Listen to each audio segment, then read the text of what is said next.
নমস্কার, আদাব। Crime petrol দস্তাকে আপনাদের সকলকে আরো একবার স্বাগত। যেতে চাইলে যেতে পারো, কিন্তু আবার ফিরে যেন কোনোদিন এ বাড়িতে আসবে না, বুঝেছো? বুঝেছি, আর কোনোদিন এই বাড়িতে ফিরে আসবো না। এবার আমাদের কোর্টেই দেখা হবে, আর সারা জীবনেও তুমি বাচ্চাদের মুখ দেখতে পারবে না। এই বারবার বাচ্চাদেরকে মাঝখানে আনবে না, প্লিজ। চিন্তা করো না, আমি সারা জীবন তোমার খেয়াল রাখবো। এমনিতেও এই লোকটা তোমার যোগ্য ছিল না।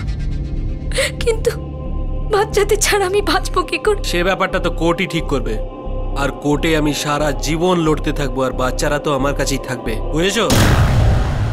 আমরা সবসময় বলে থাকি যে দাম্পত্য জীবনে যদি কোনো সমস্যা হয় সেটাকে সঙ্গে সঙ্গে মেটানো উচিত, যাতে স্বামী স্ত্রী একে অপরকে ঘৃণা করতে শুরু না করে, কারণ তখন অপরাধ খুব জোরালোভাবে বার্তা দিতে থাকে। কিন্তু যদি দাম্পত্যে কোনো তৃতীয় পক্ষ আগুন লাগায়, তাহলে কে কি করবে? March 2011, new Delhi.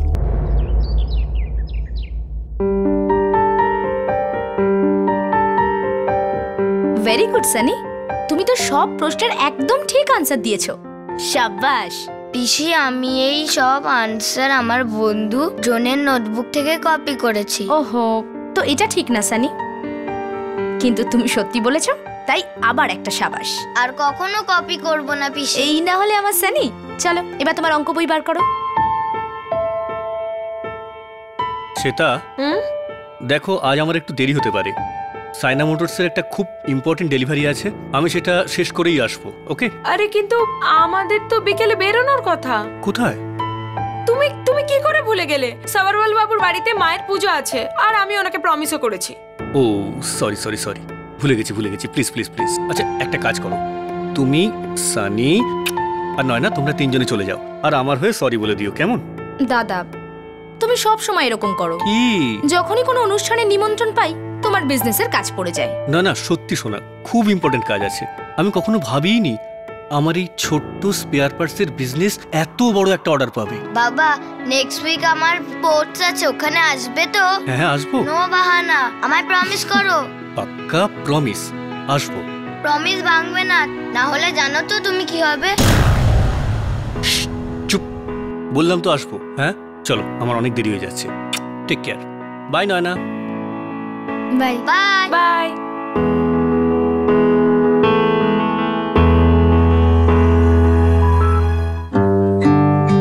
পিসি, তুমি সবসময় এটাই কি করে সহজে বেঁধে দাও? তুই শিখতে চাস না, তাই তোর এত কঠিন মনে হয়। এদিকে আয়, এই দেখ, এইভাবে এইভাবে আর এইভাবে, এই হয়ে গেল।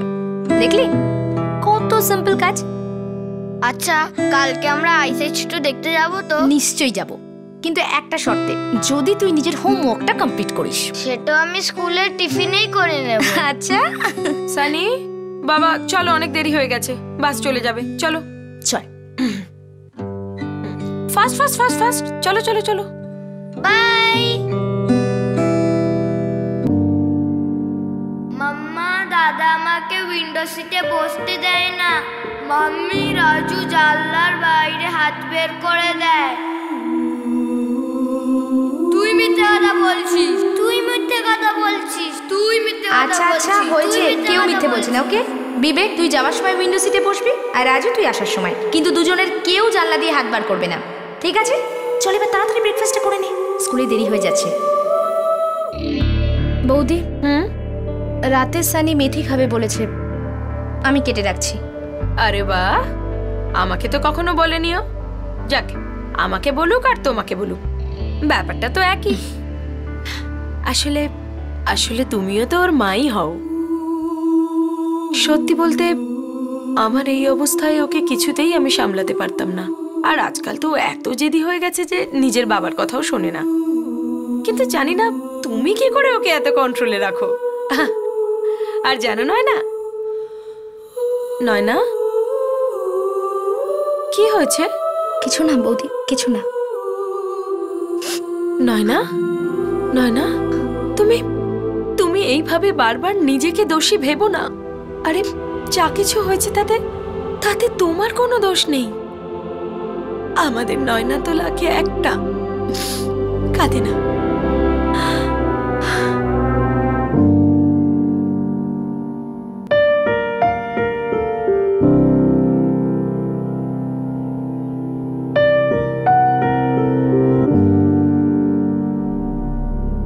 আমি আমার বোনের দুঃখ বুঝি, সেটা আসলে দোষটা আমারই।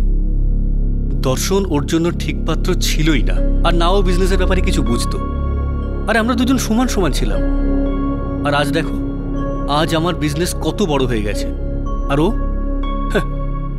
জানো, আজ 3টে বড় বড় গাড়ি কোম্পানি আমাকে অর্ডার দিয়েছে, নিজেদের সমস্ত পার্টস আমার থেকে নেবে। নয়না ভেতরে ভেতরে শেষ হয়ে যাচ্ছে। আরে তাতে আমি কি করতে পারি? যা হয়েছে সেটাকে পাল্টানো তো যাবে না। কিন্তু হ্যাঁ, নতুন করে শুরু করা যেতে পারে। মানে? দ্বিতীয় বিয়ে। যা ইচ্ছে বলে দাও। আরে এখনো তো 6 মাসও হয়নি। আর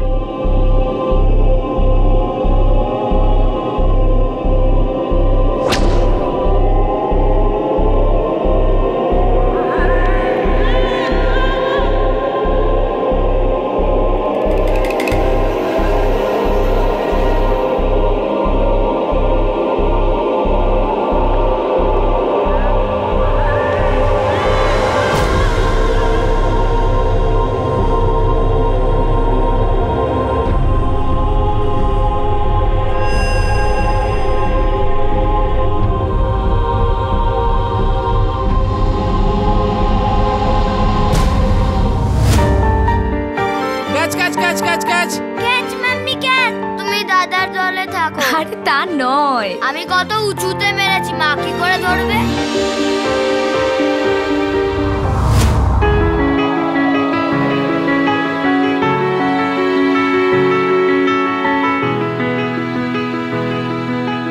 নয়না, প্রতিবারের মতন এবারেও তোকে আমার বিজনেসের জন্য লাকি হতে হবে কিন্তু। ভাবতে হবে দাদা। কেন? যদি তুমি তোমার সব অর্ডার থেকে আমাকে 10 টাকা করে দাও, তবেই আমি তোমার জন্য লাকি হব। 10 টাকা? কেন? মাথা খারাপ হয়ে গেছে তোর? কেন? তুই 10 টাকার কথা বলছিস? পুরোপুরি 100 টাকাই তো তোর, পুরো 100% বিজনেস। পাগল, এই নে।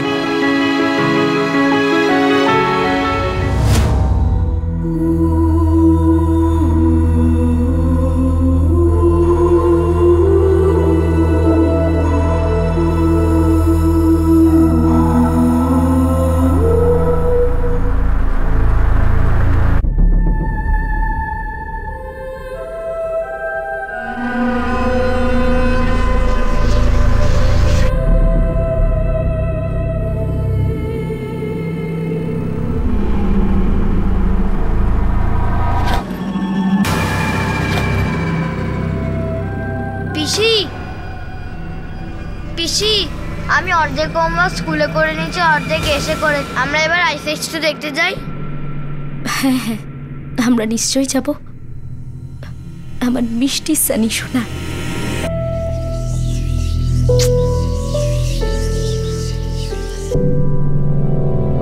চল যাই।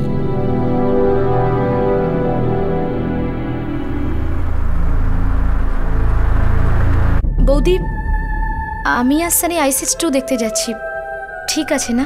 এতে জিজ্ঞেস করার কি আছে? যাও, অবশ্যই নিয়ে যাও। তুমি সানির জন্য যা ভাববে বেস্টই ভাববে।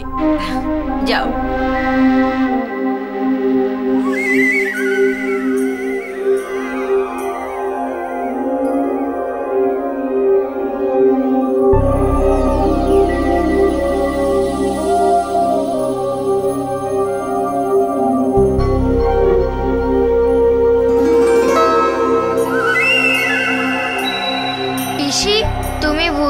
গ্রাউন্ড ফ্লোরের জায়গায় টপ ফ্লোরে বাটন টিপে দিয়েছো।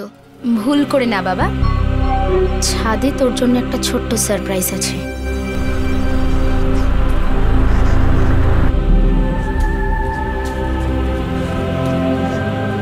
পিসি, সারপ্রাইজ কোথায়? এখানে তো কোথাও সারপ্রাইজ নেই। দেখাচ্ছি, আগে চোখটা তো বন্ধ কর। ওকে, আইসএইচ 2 যেন মিস না হয়।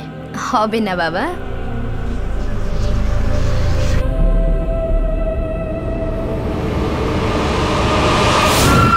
হ্যাঁ, হ্যালো শ্বেতা, দেখো আমি ভাবছিলাম যে আজ আমি, তুমি, সানি আর নয়না আমরা 4 জন মিলে বাইরে ডিনার করব। একদম ঠিক বলেছো তুমি। ওরা দুজন বাড়ি ফিরলেই আমি ওদের বলে দেব। বাড়ি ফিরলে মানে? ওরা কোথায় গেছে? আরে ওরা ওই আইসএইচ 2 ফিল্ম দেখতে গেছে। আচ্ছা, ভেরি গুড। আর শোনো, যখনই ওরা ফিরবে ডিনারের কথাটার সাথে সাথে তুমি ওর দ্বিতীয় বিয়েটার কথাটাও একবার তুলো। আমার মনে হচ্ছে খুব খুব তাড়াতাড়ি হয়ে যাচ্ছে এটা। আরে ইনডিরেক্টলি ভাই, সাজেস্ট করো ওকে সেটা, নানা রকম কথার মাঝে। ওকে ওকে বাবা, আমি ট্রাই করব।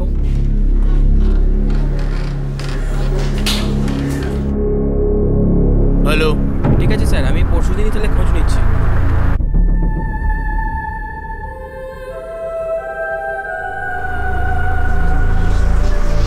হ্যাঁ বলুন ম্যাডাম। আমি একটা রিপোর্ট লেখাতে চাই। কার এগেনস্টে? অপরাধটা কি? আমার নিজের বিরুদ্ধে। আমি একটা বাচ্চাকে মেরে ফেলেছি। আমি নিজের ভাইপো সানিকে মেরে ফেলেছি। আপনি কি বলছেন জানেন? বডি ছাদে পড়ে আছে। কোথাকার ছাদে? বিনীত অ্যাপার্টমেন্টস। আমি আমার দাদার সঙ্গে ওখানেই থাকি। ছেলেটার নাম ছিল সানি, আর ওর বয়স 10 বছর। ও গড! দাদার কোনো নাম্বার, মোবাইল? বৌদির আছে।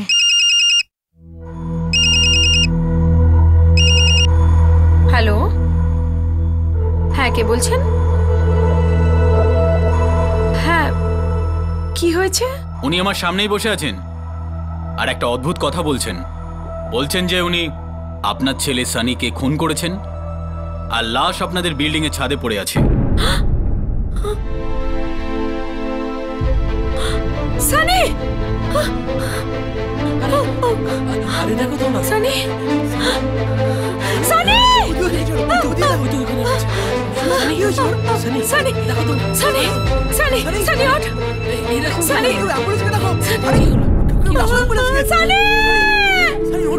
সানি! Hello, ambulance.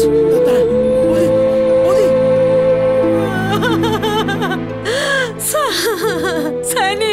খুব জোর দিয়ে গলা টেপা হয়েছে, খুব শক্ত কোনো কাপড় দিয়ে করেছে, আর গলায় এত জোর দিয়েছে যে গলার হাড়টাও ভেঙে গেছে। সানি! উনি নিজেই পুলিশ স্টেশনে এসেছিলেন, আমাদের বলেছেন যে খুন করেছেন, কিন্তু তারপর আগে কিছু বলছেন না। সব শেষ, সব শেষ হয়ে গেল। দেখুন, আমাদের তো কিছুই বলছে না, আপনি জিজ্ঞাসা করুন। নয়না, নয়না, সত্যি করে বল, কেউ তোকে বাধ্য করেছিল তো? এতে আরো কেউ যুক্ত আছে না? এই নয়না, তুই চুপ করে আছিস কেন? কিছু তো বল, বল না, বল না কি হয়েছে? কিছু তো বল। পাগল হয়ে গেছিস নাকি তুই? আরে সানি তো এমন কি ক্ষতি করেছিল? আরে একটা ছোট্ট ছেলে, কত ভালোবাসতো তোকে।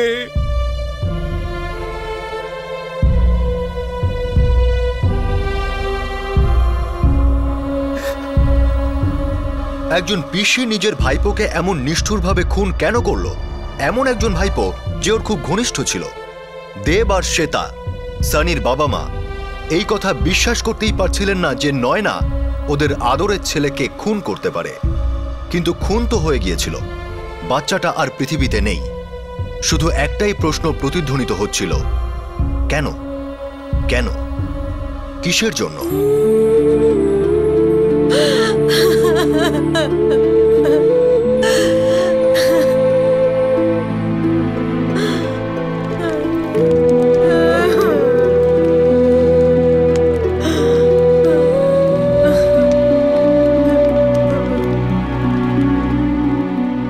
ও সানিকে নিজের ছেলের মতন ভালোবাসতো। আমি তো এখনো বিশ্বাস করতে পারছি না আমার বোন আমার আমার ছেলেকে খুন করতে পারে। নয়না দেবীর নিজের সন্তান আছে? দুটো বাচ্চা আছে। কোথায়? আর ওনার স্বামী? 6 মাস আগে আমার বোন ওর স্বামীর ঘর ছেড়ে চলে আসে। তখন থেকেই আমাদের সাথেই ছিল। কিন্তু বাচ্চাদের কাস্টাডি তো সাধারণত মাই পায়, কিন্তু এই কেসে পায়নি। ডিভোর্স কোন গ্রাউন্ডে হয়েছিল? ওর স্বামী আমার বোনের জীবন অতিষ্ঠ করে তুলেছিল,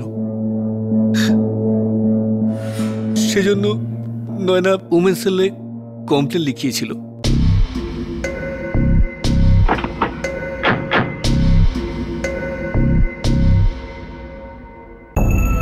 আগে হ্যাঁ, ও আমার বিরুদ্ধে কমপ্লেন করেছিল।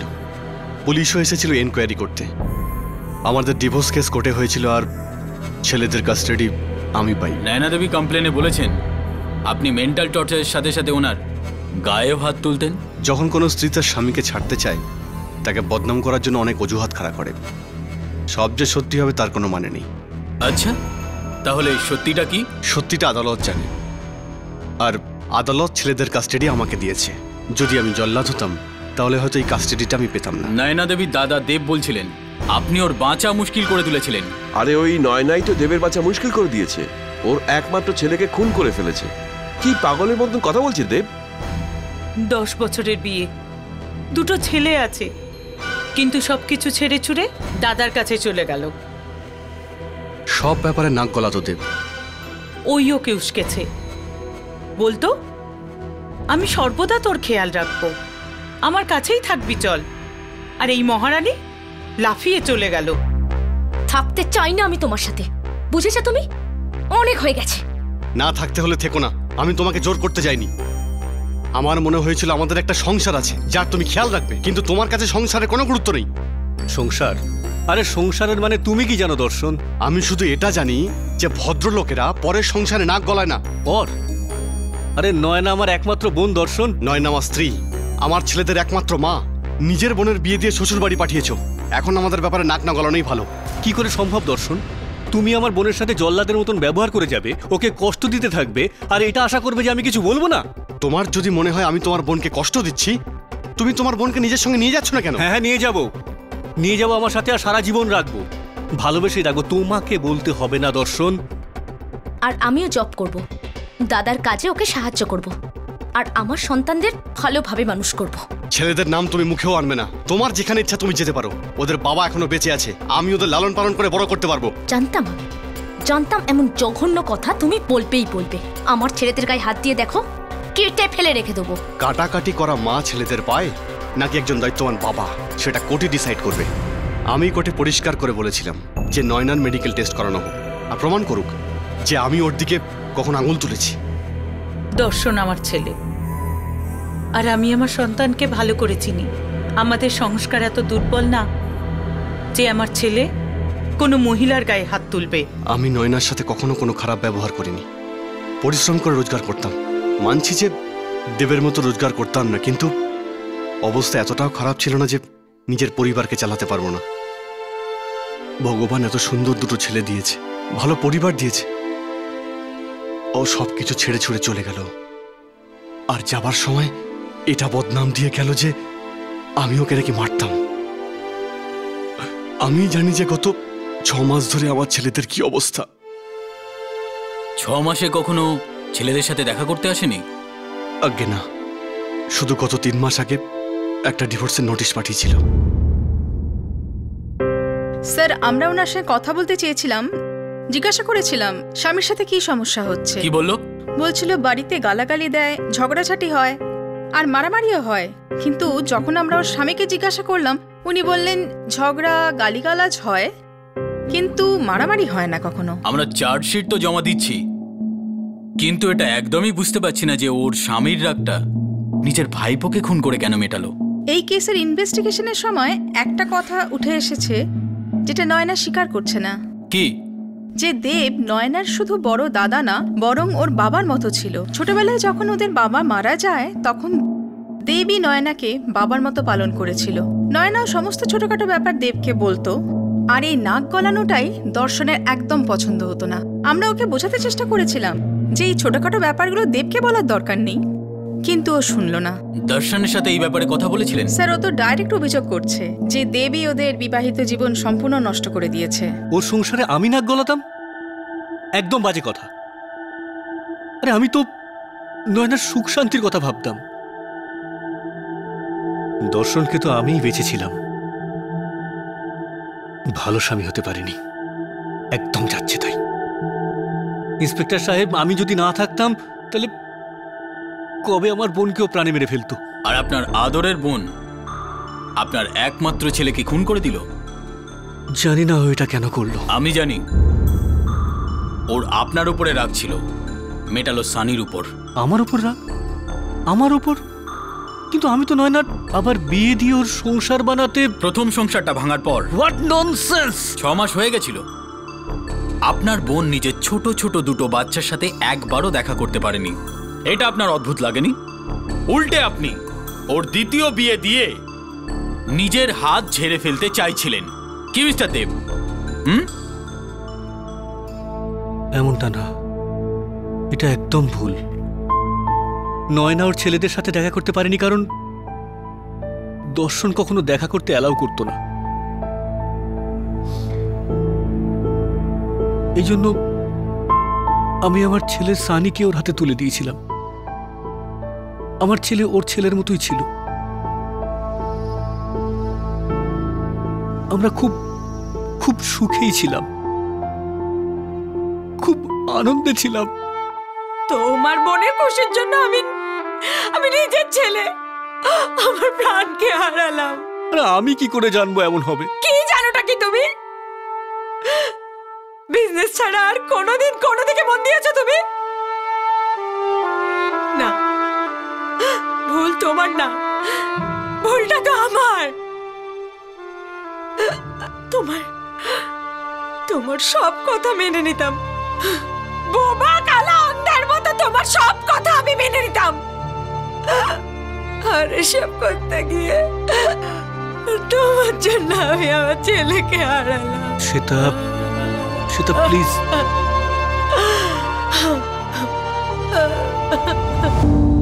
নয়না সানিকে নিয়ে বাইরে গেছে দর্শন।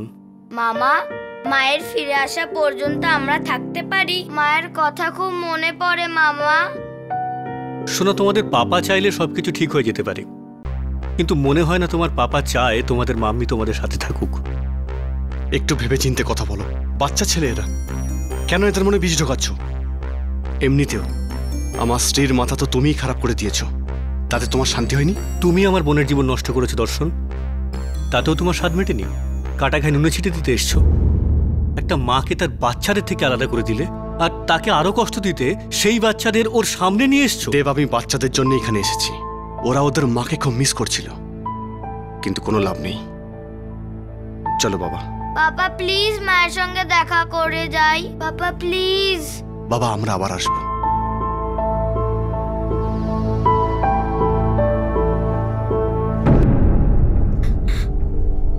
কেন দাদা, কেন তুমি আমার রাজু আর বিবেককে এখানে থাকতে দিলে না? নয়না, আমার ছেলের আমার সঙ্গে দেখা করতে এসেছে। আমার রাজু আর বিবেক। হ্যাঁ, তুমি বসো বসো।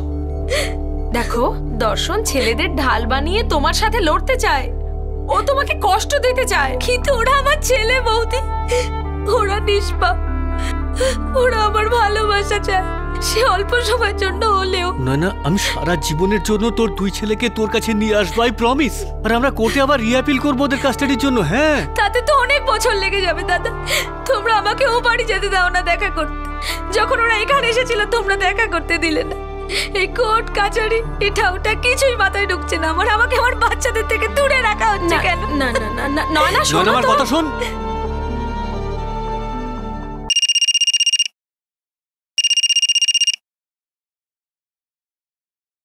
হ্যালো দর্শন, আমি ছেলেদের সঙ্গে কথা বলতে চাই। ওরা ঘুমাচ্ছে। আমি কাল ওদের সঙ্গে দেখা করতে যাব। কোনো দরকার নেই, ওরা তোমার সঙ্গে দেখা করতে চায় না, আর আমি তো তোমার মুখও দেখতে চাই না। দর্শন, ওরা আমারও ছেলে, আমি ওদের মা। তুমি আমাকে ওদের সাথে দেখা করতে বাধা দিতে পারো না। অবশ্যই পারি, আর কোর্ট যা অর্ডার দিয়েছে আমি সেটাই করছি। ছেলেদের কাস্টাডির দায়িত্ব আমার, তাই তোমার দেখা করার কোনো চান্স নেই। আর হ্যাঁ, তুমি যে ডিভোর্সের পেপার পাঠিয়েছো আমি সেগুলো সাইন করে দিয়েছি, তুমি কালকের মধ্যে পেয়ে যাবে। ঠিক আছে, তাহলে আমিও ডিভোর্স পেপারে সাইন করে দেব। তুমি যদি এটাই চাও তবে তাই হবে। তুমি এটা ভুলে যাচ্ছ যে পেপারে তুমি আগে সাইন করেছো।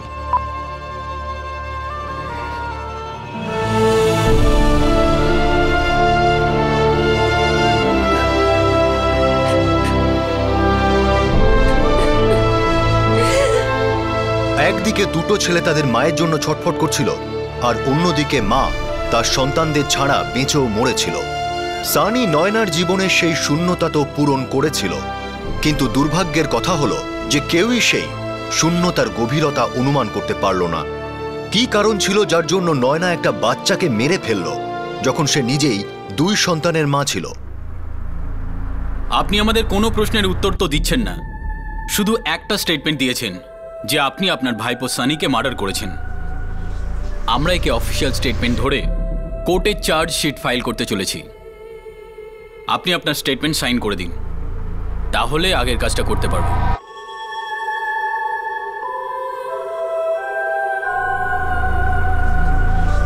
আপনি আপনার ছেলেদের মিস করছিলেন, ওদের কথা খুব মনে পড়ছিল, আর রেগে গিয়ে আপনি সানিকে মার্ডার করে দিলেন। নিজের মায়ের মতো দেখতো আপনাকে, আপনি এটা কি করে পারলেন?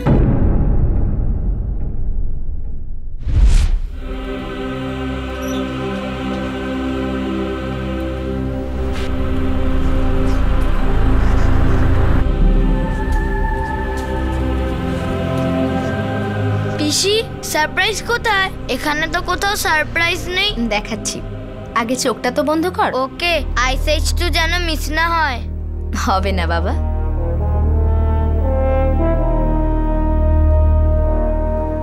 পিসি তাড়াতাড়ি, আমি চোখ বন্ধ করে বোর হয়ে যাচ্ছি।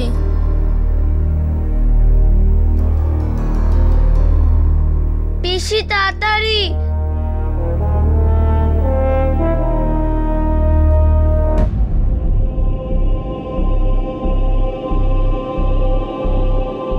পিসি আমি কিন্তু চোখ খুলে দেবো।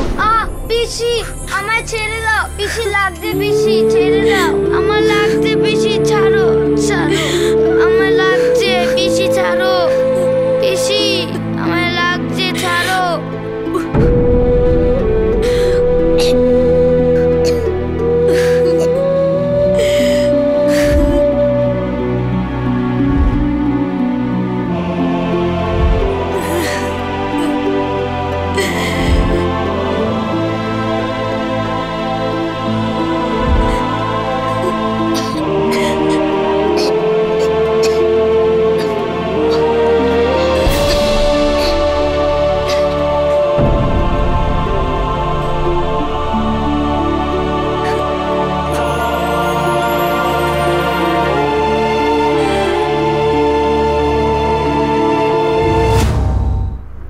আমি দেব দাদা আর শ্বেতা বৌদিকে এটাই বোঝাতে চেয়েছিলাম যে নিজের সন্তানদের থেকে দূরে থাকতে কেমন লাগে।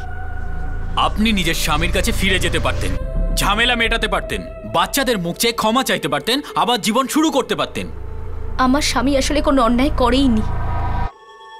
আমার দাদা আর বৌদি আমার স্বামীকে দোষারোপ করত, আর আমারও মনে হতো অন্যায় করছে, কিন্তু আমি বোকা ছিলাম। আমি দর্শনের ওপর মিথ্যে মিথ্যে দোষ চাপিয়েছিলাম। আমি নিজের হাতে নিজের সংসারে আগুন লাগিয়েছি,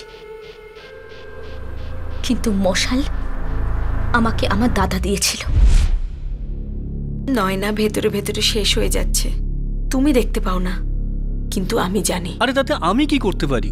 যা হয়েছে সেটাকে পাল্টানো তো যাবে না, কিন্তু হ্যাঁ, নতুন করে শুরু করা যেতে পারে। মানে? দ্বিতীয় বিয়ে। কি? যা ইচ্ছা তাই বলে দাও। আরে এখনো তো 6 মাসও হয়নি ওর। ভুলে যাবে ও দর্শনকে, আমরা ভুলিয়ে দেব ওকে। আমার মনে হয় যে আমরা নয়নার সাথে ঠিক করিনি। আর অদ্ভুত ব্যাপার হলো যে দর্শন এখনো ওকে সত্যিটা বলেনি। কোনোদিনই সত্যিটা জানতে পারবে না নয়না, কারণ দর্শন মুখ খুলবে না। ও খুব ভালো করেই জানে ও কত বড় ভুল করেছে আমার বিজনেসে না এসে। বলেছিলাম ওকে যে আমাকে বিজনেসে সাহায্য করো, কিন্তু না, বাবু সাহেব মানলেন না। আমি ওকে কি বলেছিলাম, এই তো শুধু 2-4 লাখ টাকা ইনভেস্ট করে দে, মানলো না ও। আমার কথা মানলে আজ কোথা থেকে কোথায় পৌঁছে যেত। আমার খুব খারাপ লাগছে যে আমি নয়নার মনে ওর স্বামীর বিরুদ্ধে বিষ ভরে দিয়েছি। আমি তো ভাবিও নি যে ওকে নিজের বাচ্চাদের থেকে দূরে থাকতে হবে। হ্যাঁ, কিন্তু দর্শনের থেকে মুক্তি তো পেয়ে গেছে না। ও নিজের ছেলেদের ছাড়া বাঁচবে কি করে? আরে আমাদের সানিও তোর ছেলের মতো, ওই ওর ছেলের জায়গা নেবে। রাজু, বিবেক আর সানির মধ্যে কি তফাৎ আছে? ও তোর ছেলের মতোই। বিবেক আর রাজু ওর নিজের ছেলে। আরে ওদের প্রাণ দিয়ে ভালোবাসে ও, এটা ওর অধিকার না। ওদের দুজনের এক হওয়া খুব জরুরি। ফালতু কথায় আমি সকালের মিটিং নষ্ট করতে পারবো না, আর আমার বিজনেসে লস করতে পারবো না, বুঝেছো? তুমি বুঝছো না। আমি আমার লাইনে একটা খুব ভালো ছেলে খুঁজে পেয়েছি, নয়নার পক্ষে খুব ভালো হবে। আর আমার বিজনেসের পক্ষেও। আমি জানতাম না আমার বাবার মতো বড় দাদা নিজের লাভের জন্য ও আমার জীবন নষ্ট করে দিতে পারে। আমি ওকে শিক্ষা দিতে চাইছিলাম। ও আমার সন্তানদের থেকে আমাকে দূরে রেখেছিল। আমিও শুধু তাই করতে চেয়েছিলাম।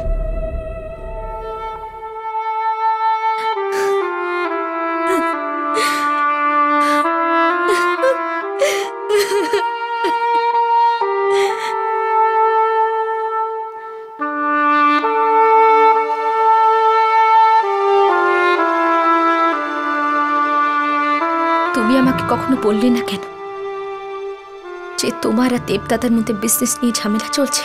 আমি কখনো স্বপ্নেও এটা ভাবিনি যে মাত্র 2-4 লাখ টাকার জন্য তোমার দাদা বৌদি তোমার মনে আমার বিরুদ্ধে বিষ ঢালবে। আমার ব্রেন ওয়াশ করা হয়েছিল। আমার মাথায় ভুলভাল কথা ঢোকানো হয়েছিল। যদি এমনটা না হতো। এখন অনেক দেরি হয়ে গেছে দর্শন। আমি একজন খারাপ মা প্রমাণিত হয়েছি, একজন খারাপ স্ত্রী, আর একজন খুনি পিসি। তুমি রাজু আর বিবেককে আমার কাছে কখনো আনবে না। আমি ওদের মুখ দেখাতে পারবো না। মেরে ফেলেছি আমি আমার ভেতরের মাকে।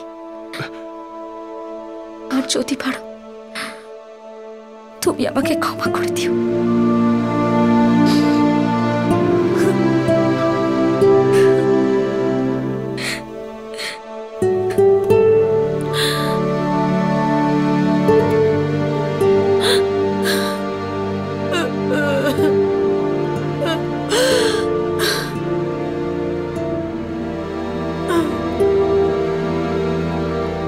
অপরাধের একটা আঘাত কতগুলো পরিবারকে শেষ করলো যদি উত্তেজিত হবার আগে বুদ্ধিটা খুলে যেত।